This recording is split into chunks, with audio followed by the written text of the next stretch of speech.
T twenty সিরিজে আজ প্রথম ম্যাচে খেলবেন ইন্ডিয়া বনাম বাংলাদেশ। এই ম্যাচে একাদশ কেমন হবে চলো আমরা এক নজর দেখে আসি। সাকিব যেহেতু নাই, 5 জন বোলার নিয়ে খেলবেন। প্রথমে ওপেনিং ব্যাটসম্যান লিটন কুমার দাস খেলবেন, তিনি বরাবর ভারতের সঙ্গে ভালো খেলেন। তারপর খেলবেন তানজিদ তামিম ও পারভেজ হোসেন ইমন।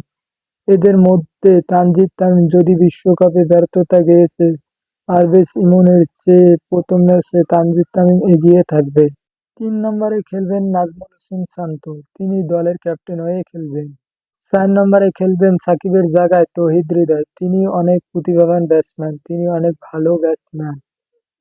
6 নম্বরে খেলবেন মাহমুদুল্লাহ রিয়াদ ভাই, তাকে নিয়ে চতুর্দিকে সমালোচনা চলতেছে, তিনি সব সমালোচনার জবাব দিতে চাইব।